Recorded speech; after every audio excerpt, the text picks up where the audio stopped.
7 of the world's most powerful people, CEOs, judges, preachers, and journalists, thought they were untouchable. They thought their darkest secrets were safe. Tonight, they'll learn the truth. Their names are on a menu, and the clock starts now. Only one person leaves this house alive, and they get to decide who it is. The question isn't if you have blood on your hands, but how much. Before we dive into the dining room, tell us, if you could choose one guest to spare, who would it be? Drop your answer in the comments and let the debate begin. The grief didn't leave. It didn't dull or recede, it hardened. After Emma, my sister, my twin, stepped in front of that train, the hot sadness cooled and became a weapon.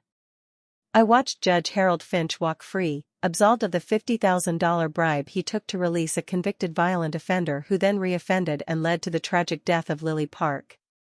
The system wasn't built for people like Emma. Justice, I realized, was a dish I had to prepare myself. I spent 3 years preparing. First, the location, the Ashford estate. A Gothic cage, soundproofed and 3 miles from civilization. I installed hidden dumbwaiters, synchronized locks, and a jamming system to kill all outside communication. It was perfect. Second, the menu, 7 untouchable people who used power and privilege to destroy lives. Judge Harold Finch, the catalyst. Marcus Chen, the CEO who calculated mass layoffs into his bonus. Patricia Vance, the influencer whose image was built on exploiting vulnerable nannies. Dr. Raymond Cole, the surgeon who covered up a fatality and blamed an innocent man who later faced professional and personal ruin and passed away tragically. Sienna Brooks, the environmental lawyer who took cash from the oil company she prosecuted. Trevor Holt, the televangelist whose hypocrisy and financial misconduct betrayed his entire congregation and abused his position of authority. Natasha Kim, the journalist who stole a dead woman's life work for a Pulitzer nomination. I compiled the folder, airtight evidence of every single crime. My proof. My silent gun. On Friday, I sent the invitations. Attached was a photo of each at their worst moment. Attendance is. The game had begun. The estate was a tableau, candles, gold plates, and name cards set for 8. I sat at the head of the table, my face hidden behind an expressionless porcelain mask. I wasn't Sophie, I was the mechanism of their justice. They arrived precisely on time. Marcus, arrogant. Patricia, calculating. Finch, blustering. 7 toxic entities, walking into a trap. They noticed the table set for 8. Who was the other one? The lights cut out. When they returned, I was revealed. A still, calm presence. Good evening. Please, sit. Patricia moved for the door. Click. The locks engaged on every exit. The synchronized sound was the culmination of 3 years' work. I itemized their sins, moving around the table. I wasn't angry, I was reciting facts. I was an administrator of consequence. I know exactly who you are, Harold. I know what you did to Amanda Chen. I detailed his bribe, the predator's release, and the subsequent loss of Lily Park's life. I moved on to Marcus's layoffs, Cole's cover-up, Sienna's corruption. Their faces went pale. Their power was useless here.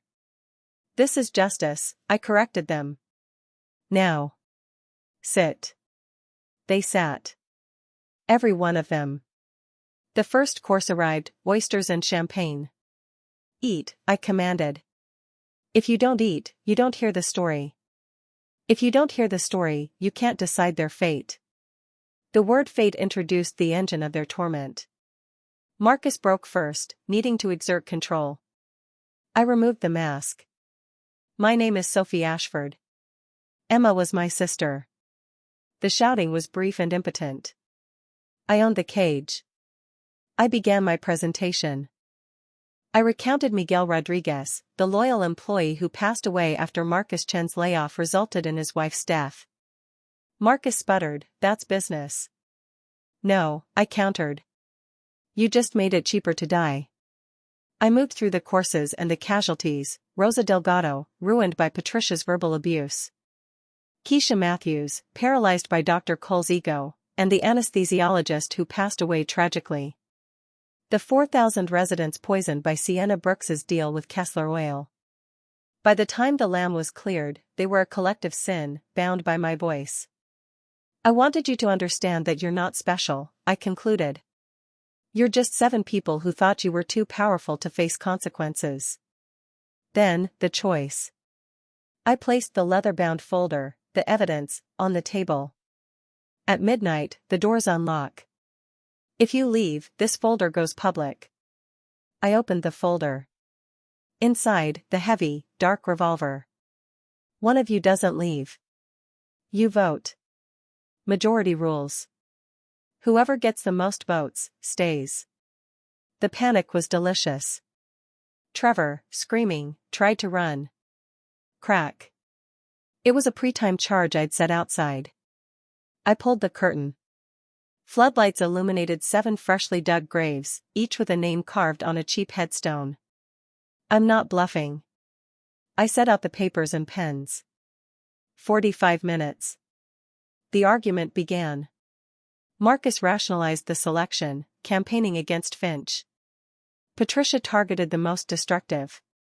Finch, ever the villain, simply pointed out their hypocrisy.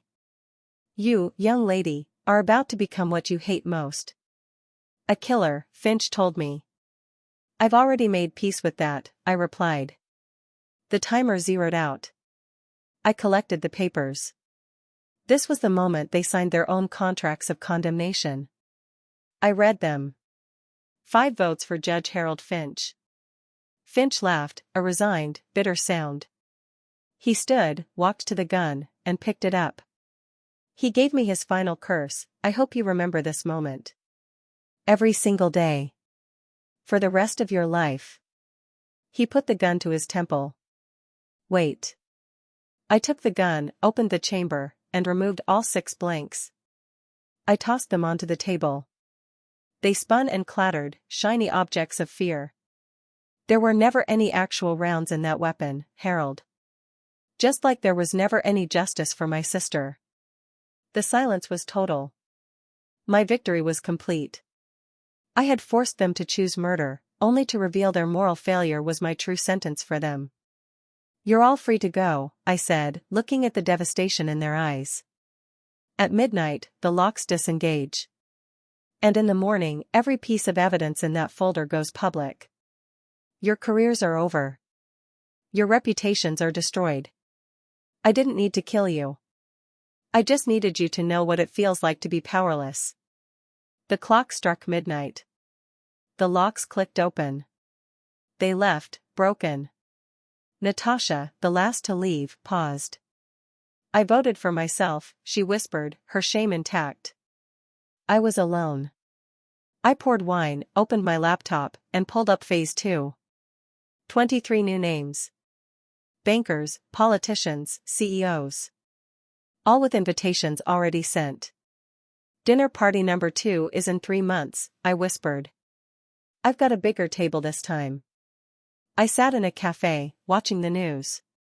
Breaking: 7 prominent figures were found dead this morning in what police are calling a series of unexpected fatalities. I closed my laptop and smiled. I hadn't lied about removing the blanks. They were removed from that chamber. The means of consequence, one for each of their own devices I'd placed on their passenger seats before the dinner, were very real. They were all alone, terrified, convinced they had escaped, only to realize the real revenge was waiting when they got home. The real fate was the one they sealed themselves. I walked out into the sunlight. The grief was gone. In its place, only the cold, hard weight of a job well done. The ultimate twist has been served. But the story of Sophie Ashford, the architect, is just beginning. If you thought that ending was cold, hit the like button and tell me in the comments below, which of the 7 guests deserved their fate the most? Subscribe for Phase 2, where the table gets bigger and the stakes get deadlier. Did Sophie go too far, or was this true justice? Let me know your theories.